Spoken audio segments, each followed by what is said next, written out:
Salut et bienvenue sur En Vrai, la série de podcasts de Coca qui te propose chaque mois des tables rondes lors desquelles nous échangeons sur des sujets qui nous tiennent à cœur ou pour lesquels nous avons envie d'ouvrir le débat, de partager notre expérience, mais aussi et surtout d'écouter celle de nos invités. Embarque avec nous dans ces discussions où chacun et chacune partage sa vérité, parce que chez Coca, on est persuadé d'une chose, il n'y a pas de vérité absolue.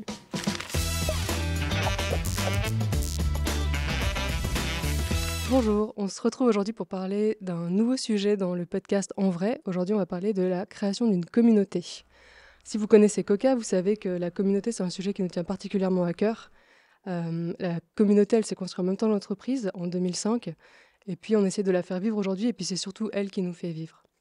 Aujourd'hui, autour de la table, du coup, on a deux invités toutes spéciales pour qui la communauté est aussi hyper importante. On a Marie de Néon. Bonjour. Et on a Cézanne de Tataki. Hello. Avant de rentrer dans le vif du sujet et de vous donner la parole, je vais juste vous laisser peut-être vous présenter rapidement, puis aussi présenter vos entreprises pour les gens qui ne vous connaissent pas. Cézanne, tu veux commencer ? Oui, bien. Moi, c'est Cézanne de Tataki. Donc, Tataki, pour les personnes qui ne connaissent pas, c'est le média destiné aux 15-25 ans de la RTS, donc du service public. On est disponible sur toutes les plateformes de réseaux sociaux, mais principalement TikTok, Instagram, encore Facebook,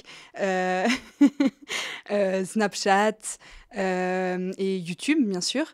Et puis, je suis social media editor depuis 2017, donc la création de Tataki. Donc, social media editor, c'est un nom en anglais qui peut paraître un peu barbare pour beaucoup de gens, mais qui veut dire que je suis justement responsable de la communauté et des plateformes. Donc, je suis en lien avec les gens, je réponds à leurs messages et je m'occupe des stratégies pour faire en sorte que les formats soient vus par le plus de monde possible. Super, merci.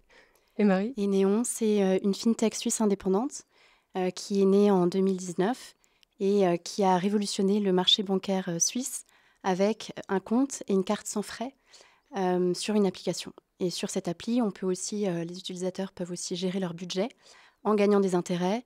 Donc, ils peuvent déplacer leur argent sur des sous-comptes qu'on appelle les Spaces. Et depuis cet été, ils peuvent aussi investir en actions et en ETF suisses ou internationaux. Et sans frais de dépôt, sans frais de change et avec des frais de transaction super bas par rapport aux autres plateformes de trading. Donc là aussi, on essaye de révolutionner ce marché. Et moi, je suis responsable de toute l'activation et l'engagement de la base utilisateur, donc pour qu'ils utilisent activement le produit, qu'ils y trouvent leur compte et qu'on puisse aussi avoir une chouette communauté pour notre produit. Super. Puis avec nous, du coup, pour compléter les invités, il y a Pascal. On ne va pas le présenter, j'ai juste notre loutrine chef. Et puis, voilà, tu pourras nous en dire un peu plus sur la communauté Coca. Avec grand plaisir. J'espère qu'on aura la possibilité de pouvoir échanger justement sur les divers sujets, aussi les différentes communautés, parce que c'est clair qu'on ne s'adresse pas pareil à une tranche d'âge de 15-25 qu'à une tranche d'âge peut-être plus âgée. Donc je me réjouis en fait de ce débat puis de ces échanges aussi au travers des différentes façons de communiquer et d'échanger avec les communautés. On va rentrer du coup dans le vif du sujet. Pascal, je m'adresse à toi pour la première question. Est-ce que tu peux nous dire pourquoi la communauté, c'est si important pour Coca ? En fait, la communauté, c'est hyper important parce qu'on a toujours été, enfin, en tout cas, au tout début, quand moi j'ai lancé Coca, le but, c'était toujours de partager un truc avec des gens et d'avoir du feedback en live.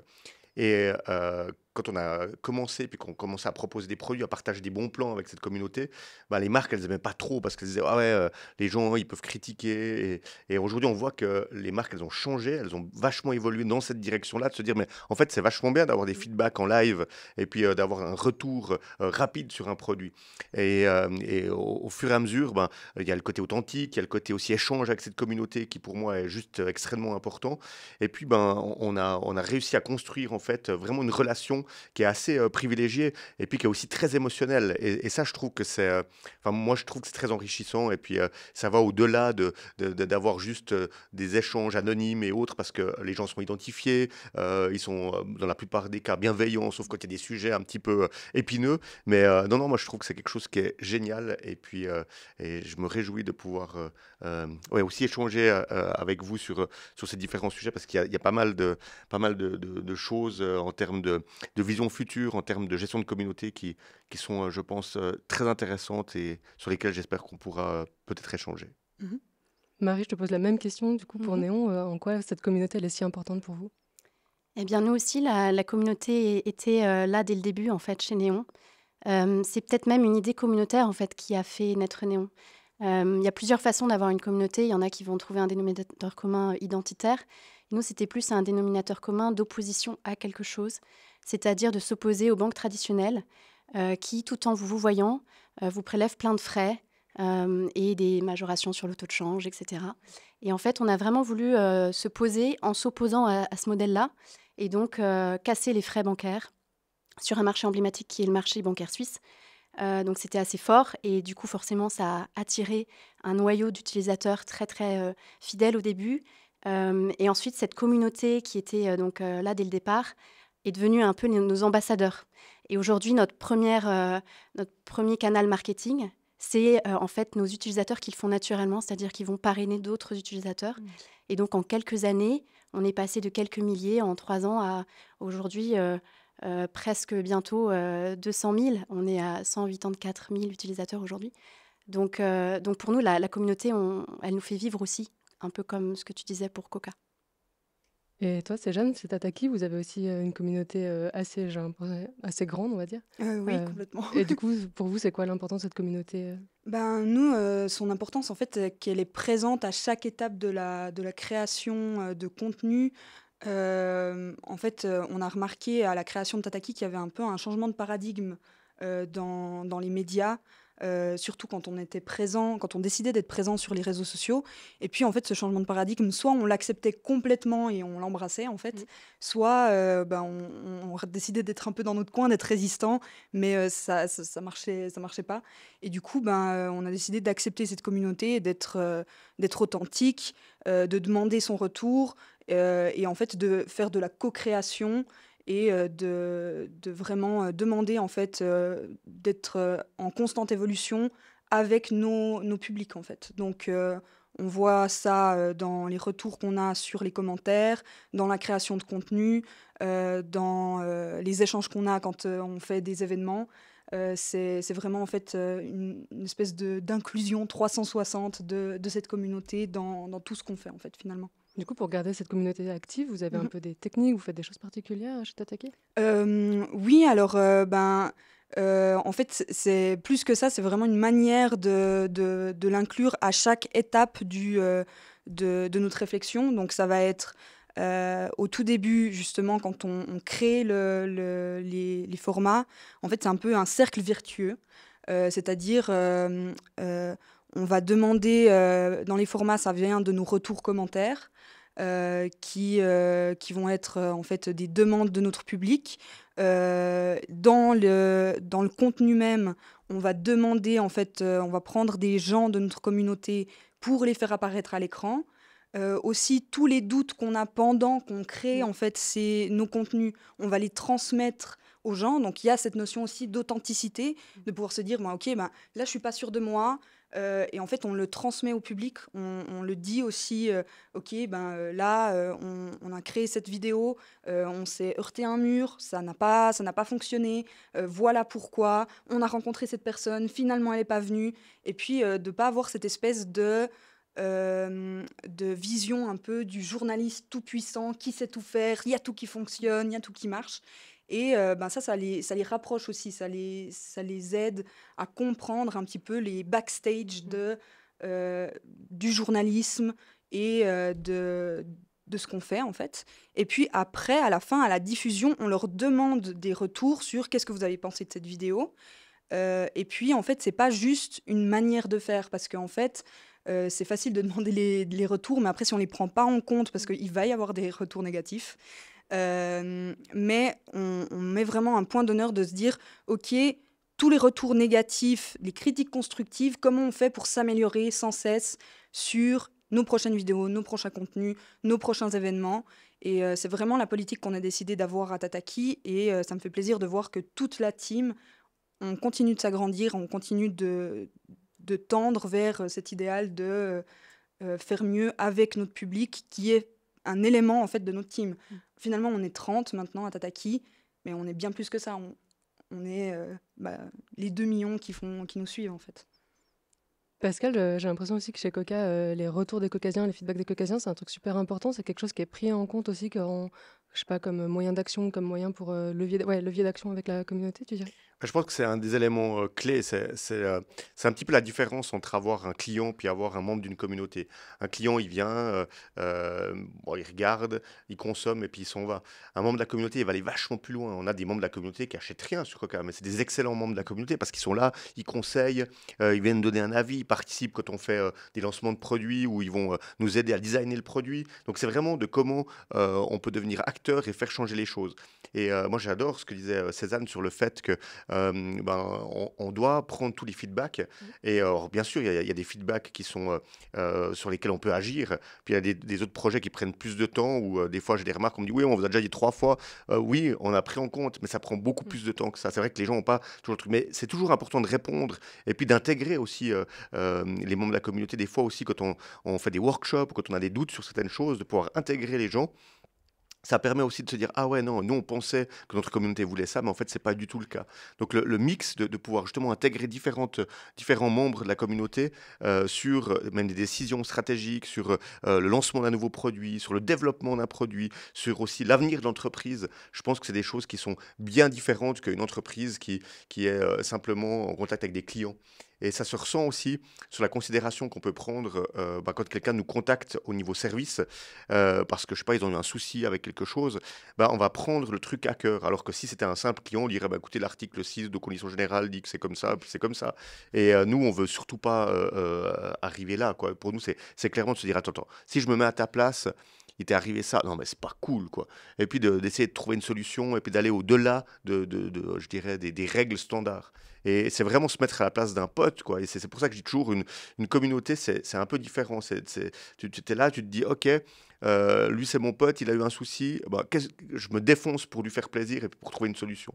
Et ça, je trouve que c'est vachement plus fort et plus important que d'avoir simplement une relation avec un client, puis de mettre une barrière. Je pense que c'est vraiment quelque chose qui nous caractérise, cette proximité qu'on peut avoir avec notre communauté.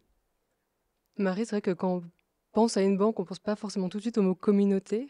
Vous arrivez quand même à avoir, pareil, un peu des membres actifs. Vous arrivez à avoir une relation particulière avec, du coup, alors pas vos clients, mais du coup, les Mhm. membres de votre communauté. Avec nos utilisateurs. Oui, tout à fait. En fait, on a aussi abattu un peu ces barrières-là de la banque traditionnelle. On tutoie nos clients, on les consulte. Donc, d'une part, on va leur envoyer régulièrement des sondages pour savoir, OK, si on fait des comptes joints, est-ce que vous voulez plutôt qu'ils ressemblent à ça ou ça? Et on va avoir aussi beaucoup de feedback spontané qui arrive à notre service client. Et ça va typiquement aussi avoir vraiment un impact sur notre produit. Donc, par exemple, à chaque fois qu'il y a une nouvelle fonctionnalité qui est demandée, ça va venir pondérer le poids l'importance qu'on va donner à développer et à prioriser cette fonctionnalité. Donc, il y a vraiment un cercle vertueux qui se fait entre les feedbacks qu'on reçoit et les priorités qu'on donne, parce que notre communauté, c'est elle qui a le pouvoir, en fait, chez nous. Et si on ne développe pas aussi ce qu'ils veulent, on n'existe plus après. Donc, Merci. J'ai l'impression que vous avez quand même des communautés assez différentes. Coca, ça fait 18 ans que on est un peu en place. Néon, un peu moins longtemps. Tataki, vous êtes peut-être une cible plus jeune. Si vous devriez décrire votre communauté en un seul mot, qu'est-ce que ça serait? Je sais Moi, pas je qui veut dirais commencer. authenticité, spontanéité, c'est des trucs qui reviennent beaucoup, et puis aussi engagés. Marie, Cézanne, un mot ou deux pour décrire votre communauté? Je suis un peu embêtée parce que authenticité, spontanéité, c'est aussi des mots qui, qui reviennent avec celle de Tataki, mais en même temps, je pense que c'est des mots qui sont assez clés quand on a envie de construire une communauté avec laquelle on a envie d'être proche. Et puis finalement, une communauté où on va pas se mentir, c'est des publics qui sont finalement assez différents. Donc c'est dur de trouver quelque chose qui les réunit tous autre que ça finalement. Donc je pense que c'est des mots qui sont assez... on peut être là depuis 18 ans ou 6 ans. Si on a envie de trouver quelque chose qui les réunit bien, je pense que c'est assez juste. nous aussi, je dirais engagement, effectivement, transparence et honnêteté. C'est le dénominateur commun, en plus de chercher des coups bas chez Néon. Après, ils ont aussi un petit côté, notamment ceux du tout début, un petit côté révolutionnaire quand même, pour s'attaquer à la banque traditionnelle comme ça. Du coup, on voit qu'on a quand même, a priori, dans toutes les communautés, des gens assez engagés. Alors, c'est vraiment super quand tout va bien et que la communauté elle est engagée, on va dire, dans le positif. Mais j'imagine que ça arrive aussi des fois où ça se passe moins bien. Comment on fait pour gérer une communauté qui s'enflamme, qui s'embrase ou qui, justement, est un peu remontée? Pascal, je crois qu'on a eu un cas récemment. Ouais, bah, moi, on en a très souvent. Mais justement, il y a un côté hyper émotionnel avec la communauté. Et c'est clair que si tu promets quelque chose et que tout d'un coup, il y a un truc qui se passe pas exactement, bah, c'est normal qu'elle soit remontée. Et je trouve vachement sain que la communauté te le dise. Et pour moi, en fait, la meilleure chose, c'est de, comme on dit, pas cacher la merde au chat, quoi. C'est de dire, ouais, vous avez raison, là, on a merdé, et puis on va trouver une solution. Et de répondre surtout. Le pire pour moi, c'est quand je vois des gens qui, sur certains articles, sur certaines choses qui peuvent apparaître, où il y a des gens qui font vraiment l'autruche, quoi. Puis qui disent, oh, c'est bon, on attend que l'orage passe. Et puis, moi, je trouve que c'est pire en termes de considération de sa communauté. Et pour moi, je trouve que c'est hyper enrichissant parce qu'en fait, chaque crise, chaque fois qu'il y a eu des choses hyper émotionnelles, nous, on a tellement appris. On en est chaque fois sorti tellement grandi que pour moi, je trouve ça extrêmement positif et je peux que remercier cette communauté. Nous, après, bah, ce qu'on essaie de faire, c'est aussi d'inviter les gens, puis de dire voilà, on se pose autour de la table et puis on discute. Ou même, parfois, moi, ça m'arrive d'appeler des fois des gens, puis de dire ah, écoute, t'as écrit ça, c'est à m'en dire un peu plus, est-ce qu'on peut améliorer? Des fois, on peut être à la hauteur, des fois, on n'est pas à la hauteur et ça arrive, on reste humain. Je veux dire, on n'est pas des boîtes qui sont internationales avec 1 million de personnes et 15 couches hiérarchiques. On reste humain, on reste aussi des gens qui peuvent faire des erreurs. Et puis c'est cool, ça fait partie du truc, on n'est pas des robots. Donc pour moi, je pense que ouais, c'est de passer par ces crises, c'est vraiment, ça permet de grandir. Je ne peux que confirmer du côté de Néon. On a aussi parfois notamment en fait, du fait de la croissance énorme qu'on a eue en 3 ans, parfois on touche même aux limites du produit qui doit s'étirer pour s'adapter. C'est comme si on prend 3 tailles de jeans d'un coup, quoi. Et du coup, parfois, par exemple, l'année dernière et il y a quelques mois, on avait des jours de paie où il y avait un peu une surcharge dans l'appli parce que tout le monde voulait voir s'il avait été payé en même temps. Et donc, ensuite, on a adapté nos systèmes, on a fait ce qu'il fallait pour que maintenant, ça se passe beaucoup mieux. Mais d'une part, on a reçu des feedbacks très épidermiques, très rapidement.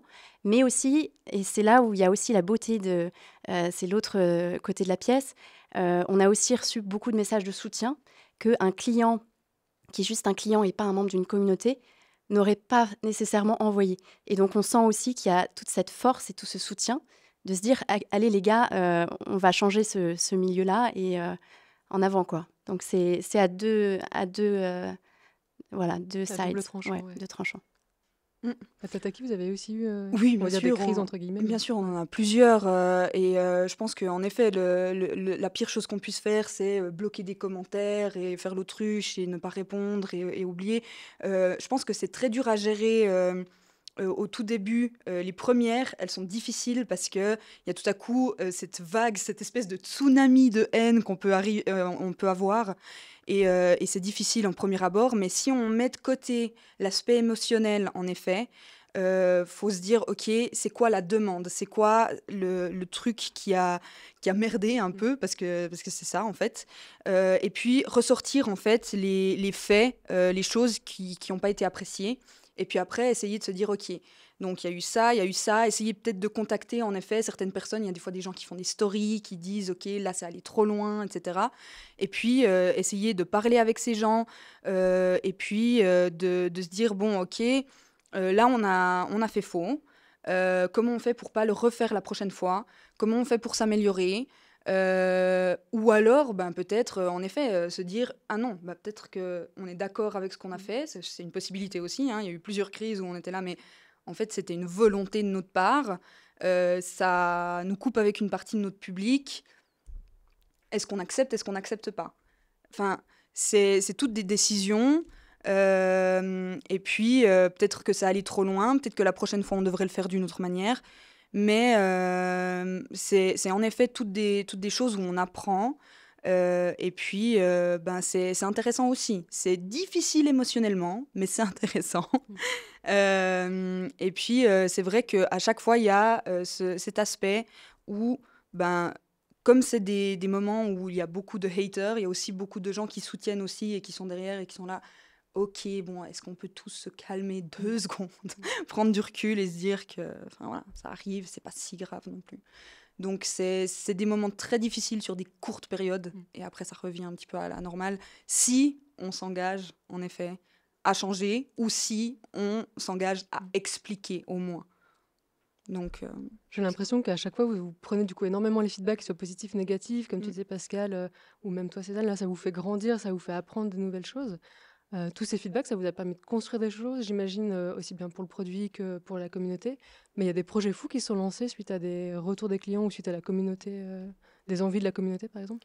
Nous, il y a notre tagline qui vient directement de la communauté. Le tataki est partout, qui est maintenant sur tous nos stickers, qui est sur tous nos événements, qui est sur notre hashtag officiel maintenant depuis des années. En fait, à la base, ça vient de TikTok, parce que en fait, on commente pas seulement chez nous, on répond pas seulement chez nous, on répond aussi comme un utilisateur lambda dans les TikTok des autres, dans les TikTok d'autres créateurs de contenu, voilà, on est présent partout et du coup, il y a plusieurs utilisateurs qui nous connaissent et qui reconnaissaient notre logo, qui disaient ah ouais, Tataki est vraiment partout. Tataki est partout, Tataki est partout, c'est devenu un running gag. À chaque fois, ils mettaient Tataki est partout et du coup, on se l'est réapproprié. Et c'est devenu la tagline officielle de Tataki, mais en fait, ça vient de la communauté. Donc, il y a cet exemple-là. Et sinon, il y a en effet des fois des contenus, plus simplement, qui viennent de la communauté. Mais sinon, ouais, c'est des petits projets comme ça. Complètement fous, je sais pas encore, mais c'est déjà chou que la tagline officielle vienne d'eux. Pascal, Marie, des projets fous qui se sont lancés avec ou par la communauté? Alors moi, j'ai 2 fonctionnalités qui ont été lancées parce que la communauté les a vraiment demandées. C'était le mobile payment, donc Apple Pay, Samsung Pay et d'ailleurs aussi Google Pay. Et puis aujourd'hui, par exemple, notre première, la fonctionnalité la plus demandée, c'est les comptes joints. Donc là, on y travaille d'arrache-pied parce qu'on sent bien la petite pression. Et après, un projet fou qui n'est pas nécessairement né d'une demande de la communauté, mais qui venait aussi de notre envie de donner encore plus de poids à cette communauté, c'est de leur permettre d'investir dans Néon. Donc on a fait 2 fois des crowd investing. Et la première fois, c'était le plus fou des deux, c'était en... Alors vous avez l'habitude chez Coca, mais nous, on n'a pas trop l'habitude. En 1 heure, c'était sold out. On avait une demande d'obtenir 5 millions de fonds. Et en 1 heure, tout était parti.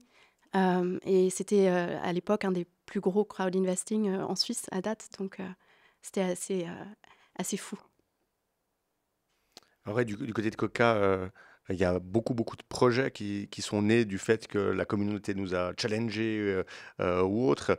Si je dois parler de certains inputs qu'on a pu avoir ou de certaines demandes qu'on a pu avoir, par exemple, quand on a fait les projets Direct et Welcome au début du Covid, les gens disaient ah mais est-ce que Coca vous arrivez à peut-être faire quelque chose pour les petits commerçants et autres. Et c'est vrai qu'à cette période, on s'est tous mis et on s'est tous mobilisés chez Coca pour développer ça, donc jour et nuit dans un temps record parce que on a fait ça en moins d'une semaine. Alors, on avait beaucoup de travail manuel. Il y avait 60 personnes qui bossaient quasiment tout le temps que pour aider à faire ça. Puis après, on a eu le projet Welcome où là, on a eu le temps de réoptimiser, tout redévelopper pour que ce soit encore mieux fait. Et puis là, c'est aussi des demandes qui viennent de la communauté. C'était en écoutant la communauté, en écoutant ce qui se passait d'un point de vue global, de se dire comment on peut, en utilisant nos ressources et de manière aussi, nous, en investissant notre énergie, notre argent aussi dans ces projets-là, qu'est-ce qu'on peut faire. Et ça, je pense que c'est des choses qui sont propres aux valeurs de Coca. Mais il y a plein de projets. Peut-être que toi, tu as peut-être quelque chose qui te vient en tête que je n'ai pas cité, que tu penses qui serait ultra pertinent. Mais je pense qu'il y a plein de projets. Il y a beaucoup de choses qui naissent chez Coca dues au feedback qu'on peut avoir de notre communauté. Du coup, là, on parle de communautés déjà existantes, mais comment on fait au tout début pour, je sais pas, monter une communauté, pour faire que la communauté elle grandisse ou au moins qu'elle reste stable? Comment on fait pour, je sais pas, gagner la confiance d'une communauté? Vous avez un peu je sais pas si des astuces, c'est le terme, mais comment ça marche pour vous pour garder ce contact avec la communauté? Nous, ce qu'on a fait, comme on créait du contenu, c'était de les inclure directement dedans. Donc, on avait des projets qui étaient faire des micro-trottoirs Donc faire en sorte que les gens soient directement dans les vidéos. Du coup, après, ils se taguaient dessus, ils taguaient leurs potes parce que c'était drôle qu'ils apparaissent dans un contenu.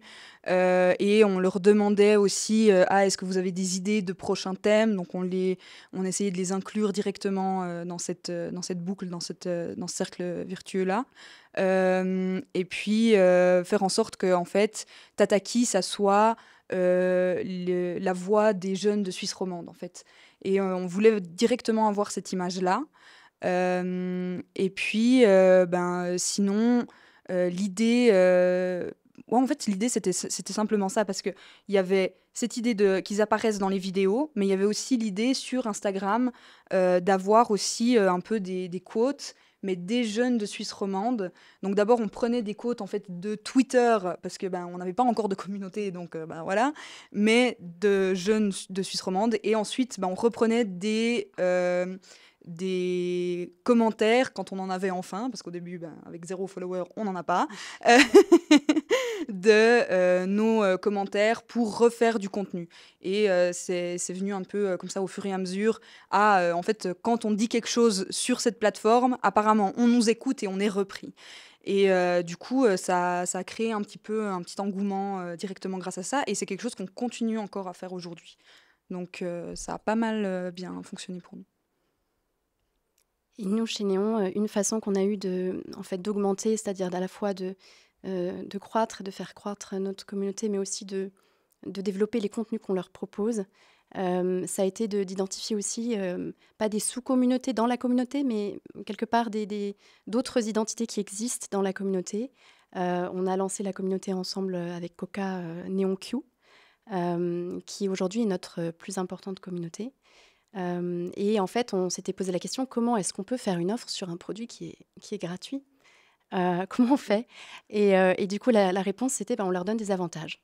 Donc, par exemple, NeonQ, ils vont avoir une extension de garantie sur les produits qu'ils achètent sur Coca et d'autres avantages. Et puis, on a d'autres communautés auxquelles on a aussi donné quelque chose en plus pour augmenter. Donc, par exemple, nos crowd investors, on leur a donné une rubrique dans l'application Néon dans laquelle ils peuvent accéder à des informations stratégiques sur notre développement. Et comme ça, ils sentent qu'on leur montre, on leur prouve ce qu'on fait avec l'argent qu'ils nous ont confié. Donc voilà, il y a ces pistes-là, nous, qu'on a pris d'augmenter en offrant aussi des avantages. Je pense que pour créer une communauté, un point qui est essentiel, qui reprend un petit peu ce que vous avez dit, mais je veux dire, tu commences, tu as zéro. Donc il faut faire du bruit, quoi, qu'on sache qui tu es. Donc il faut, comme tu disais, reprendre des trucs à gauche, à droite, puis montrer en fait de manière très authentique qui tu es, ton engagement, ce que tu as envie de faire, et puis secouer un peu le truc. Puis après, tu as des gens qui vont dire, ah ouais, j'aime bien leur façon de communiquer, ou bien, ah ouais, j'aime bien leur côté engagé, ouais, j'aime bien. Et puis c'est comme ça que tu vas construire.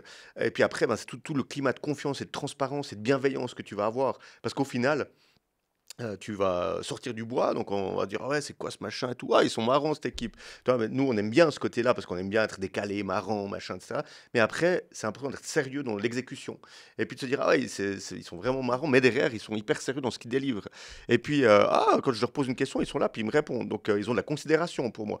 Et puis, justement, c'est cette base-là qui va faire que les choses se construisent et justement d'intégrer cette communauté dans des décisions, dans des projets, comme tu disais, dans des vidéos. Et puis de finalement être à l'écoute, mais ça te permet de juste décupler le truc.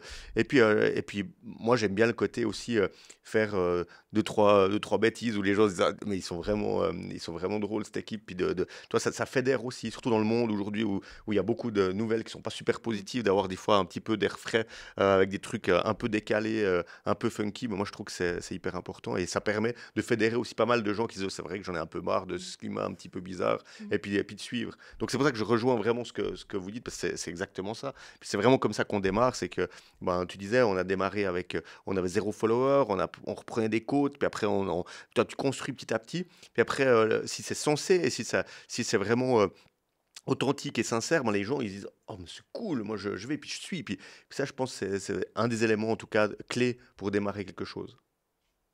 Du coup, Coca Néon, ça fait maintenant plusieurs années qu'on est un peu partenaire. Comment ça a commencé? À quel moment vous vous êtes dit, c'est genre, OK de mixer deux communautés, qui ont peut-être rien à voir l'une avec l'autre? Est-ce qu'on prend pas un risque? Est-ce qu'on va perdre une partie de notre communauté? C'était quoi les questions que vous êtes posées? Et puis, à quel moment vous avez dit, OK, go, on mixe nos communautés, puis on essaie de faire quelque chose?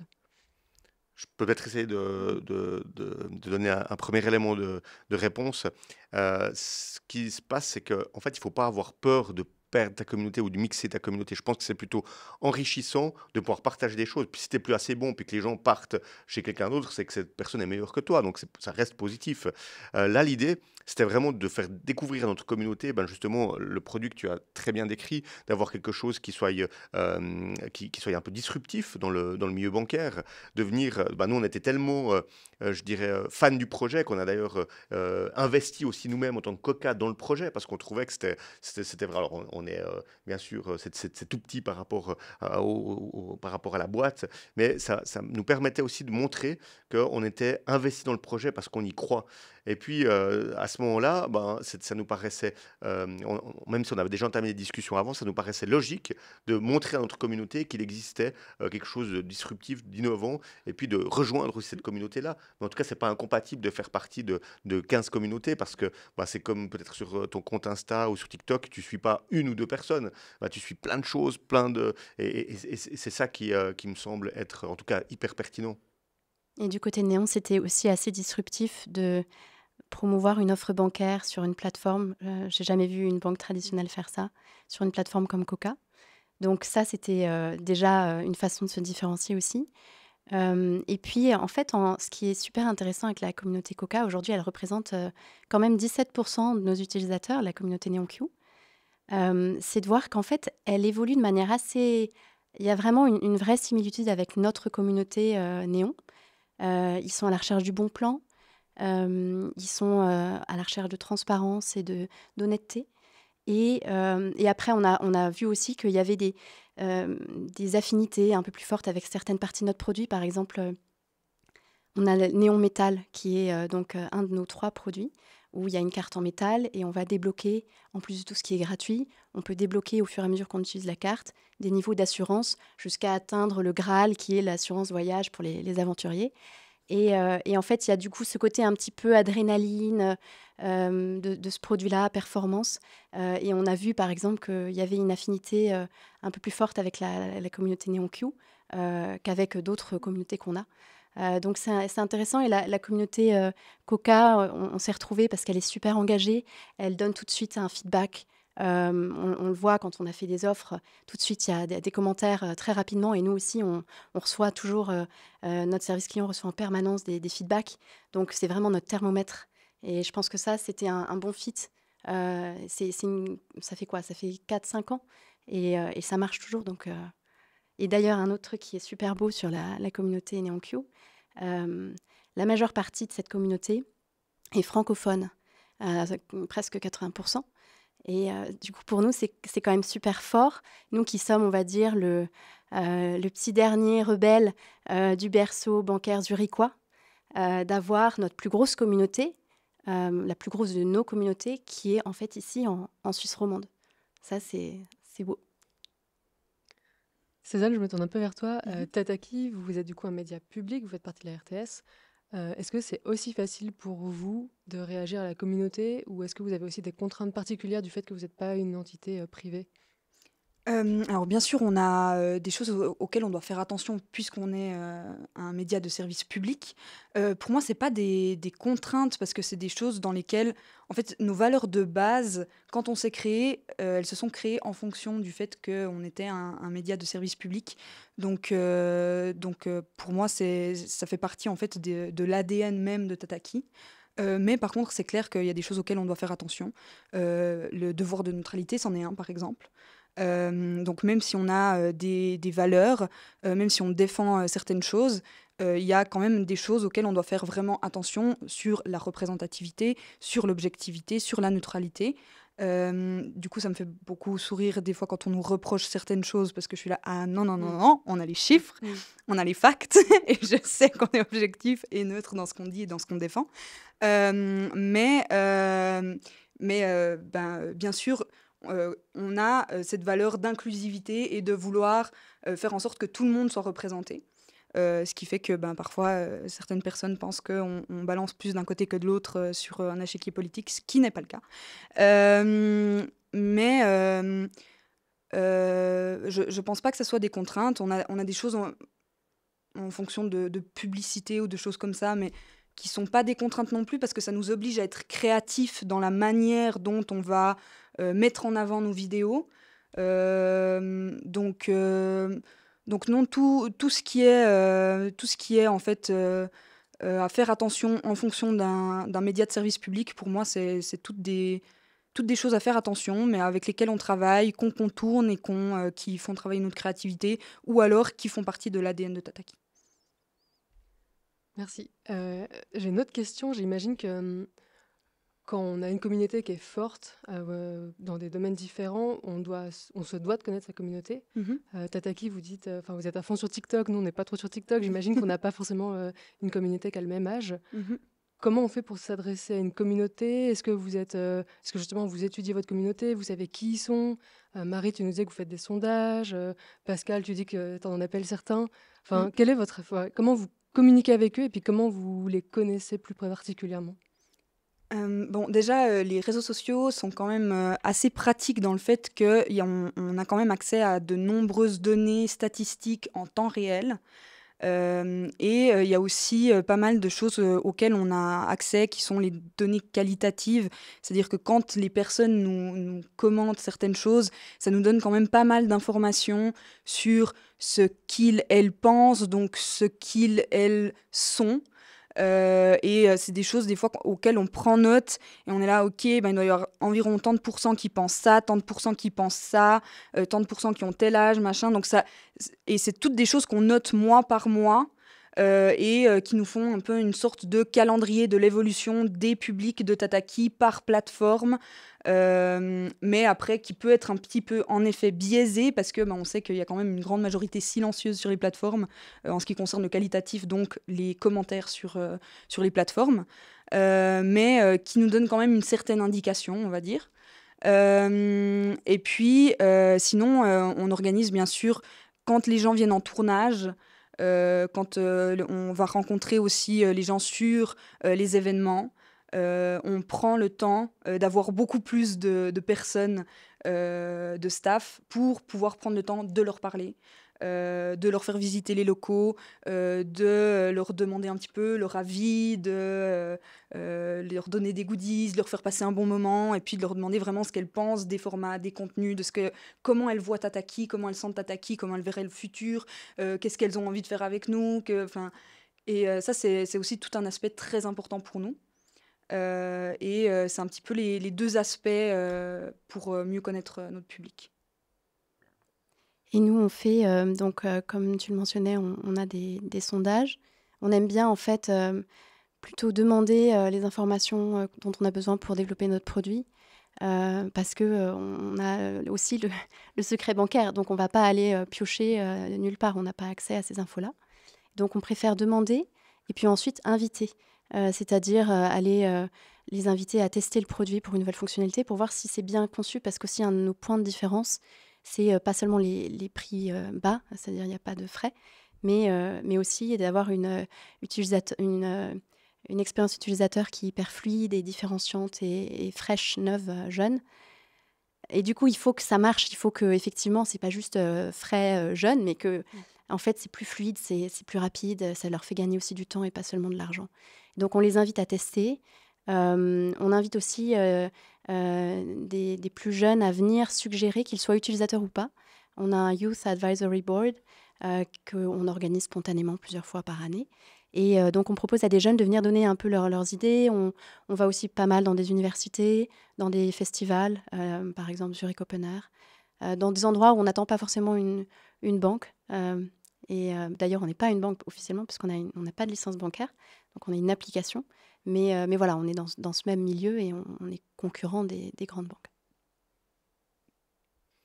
Tu veux rajouter quelque chose, Pascal? Non, je pense que tout a été dit. C'est clair que nous, on a quand même un baromètre qui est assez intéressant pour mieux connaître notre communauté. C'est tous les événements qu'on organise. Et c'est vrai qu'on voit au fur et à mesure des années. Alors, il y a eu la période de pause Covid où là, il y a eu beaucoup moins d'événements, mais là, ça commence à revenir.